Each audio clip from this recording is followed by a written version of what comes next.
While slavery existed in the American colonies through the establishment of the United States as a country until the end of the Civil War, there have been many misconceptions about slavery in general.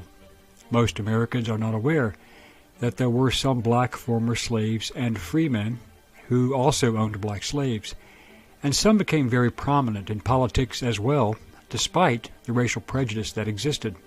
Some black slave owners inherited their slaves from their masters, who were themselves freed in their wills. Others were either born free or emancipated by their masters and then bought their own slaves, while others were able to buy their own freedom and that of their families. Who were these black slave owners, and how did they attain such a status in a white-dominated society? What set them apart from other blacks, and what made them comparable to whites in some of the colonies and later states? What changed in colonial society, altering the status of indentured servants to lifetime slaves, and why? Who was Anthony Johnson? Hello, I'm Colin Heaton, former soldier, Marine Corps Scout Sniper, history professor, historian, and book author, and we will answer these questions and other issues on this segment of Forgotten History.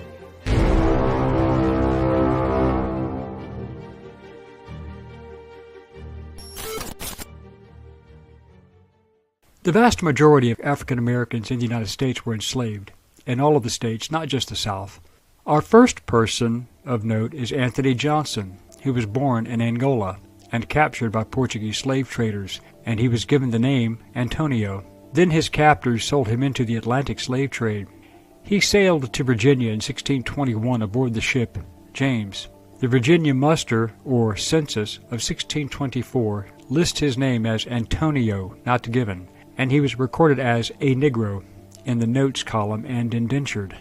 Antonio, later Anthony, was bought by a colonist in Virginia, but treated as an indentured servant, which was not unusual, and Antonio worked for a merchant at the Virginia Company, and he became a Catholic. Johnson was sold as an indentured servant to a white planter named Bennett to work on his Virginia tobacco farm. Technically, he was not a slave, because the slave laws were not passed until 1661 in Virginia, so prior to that date, Africans were not officially considered to be slaves in that colony. According to the records kept by his benefactor and the existing documents, Anthony was nearly killed in the Indian Massacre of 1622 when the Powhatan Indians attacked colonists in the Tidewater region of Virginia. On Good Friday, they raided the settlement, including the Bennett farm, where Antonio worked, and killed 52 of the 57 men present. Antonio apparently fought back and was wounded and earned the esteem of his master. In 1623, a black woman named Mary arrived aboard the ship Margaret and John. She was brought to work on the same plantation as Antonio, where she was the only woman present. Antonio and Mary married and lived together for more than 40 years.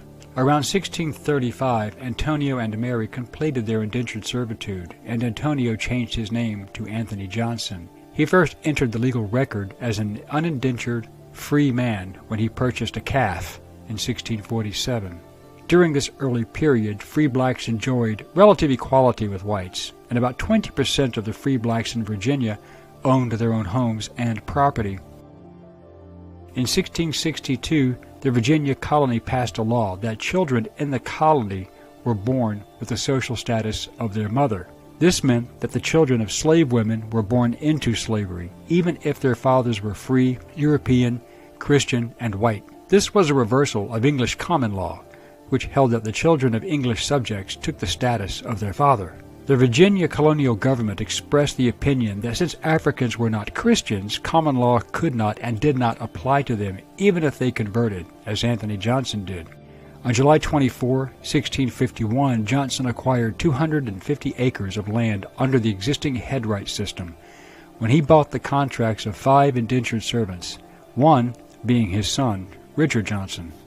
Under the headright system, if a man were to bring indentured servants over to the colonies, and in this particular case Johnson brought 5 servants, he was owed 50 acres a head for servant.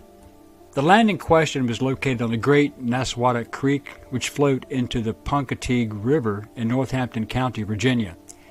This was where Anthony Johnson operated his successful tobacco farm, and one of his indentured servants was John Cassor, who became one of the first men to be declared indentured for life, effectively a slave.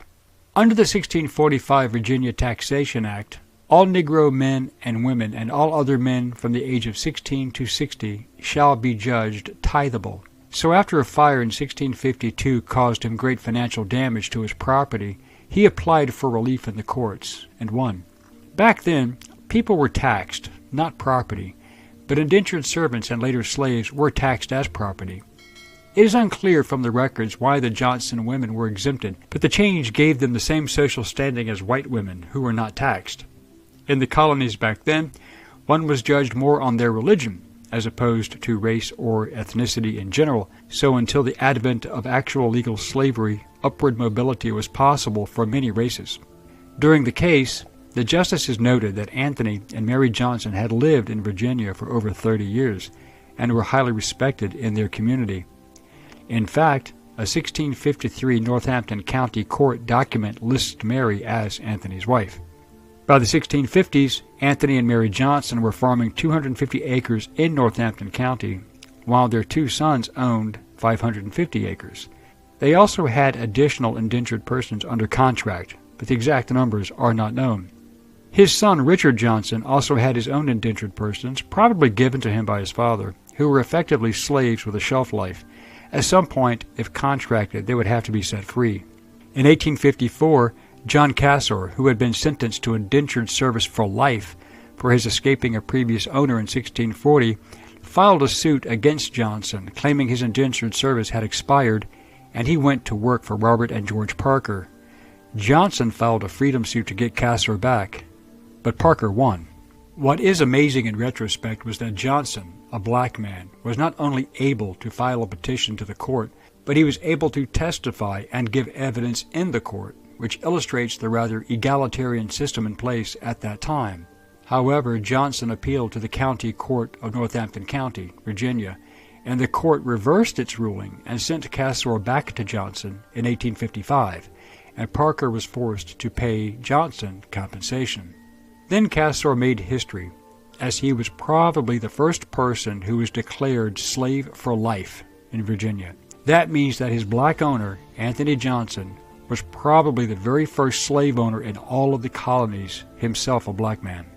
There were both black and white indentured servants, the whites being the most Irish of all, who, like the blacks, were also sentenced to lifetime servitude before Cassor's case. The difference was that the whites could eventually purchase their freedom in most cases.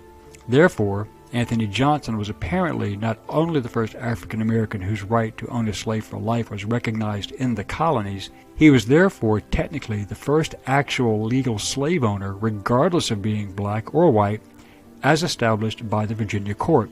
Soon afterwards, slavery was legal in all of the colonies. Later, Johnson moved his family to Somerset County, Maryland, and leased 300 acres for tobacco farming for 99 years, which he called Torrey's Vineyards. When Anthony Johnson died in 1670, that August his plantation was given to Robert Parker, not to Johnson's children. The justification delivered by an all-right jury ruled that Anthony's land in Virginia that was given to his sons could be seized because he was a Negro and by consequence an alien. As a result, the 50 acres that Anthony had given to his son Richard wound up in the hands of his wealthy white neighbor George Parker. It didn't matter that Richard, a free man, had lived on the land with his wife and children for 5 years. A judge then had ruled that Anthony Johnson, as he was not a citizen of the colony because he was black, but he did own his own slaves, could maintain his property. What soon arrived after Johnson's death was a system of legal slavery in which enslavement was lifelong, hereditary, and based solely on race, and effectively established in all of the colonies in the beginning of the 18th century. As a result, Johnson has been referred to historically as the Black Patriarch of the first community of Negro property owners in America. He was the first black slave owner to be involved in a court case that resulted in an indentured black man, John Cassor, to be legally determined as a slave for life. In effect, because hereditary slavery was not in effect during his period of ownership of Castor, the slave for life and others he purchased, it is arguable that Anthony Johnson was in fact the first actual slave owner in the American colonies, and he was a black man. We hope you enjoyed this segment of Forgotten History. Please click like and subscribe for free. And please stay tuned and be engaged and informed. Send us comments if you have questions or even show ideas, and we will respond to all requests and comments as soon as we can. Thank you.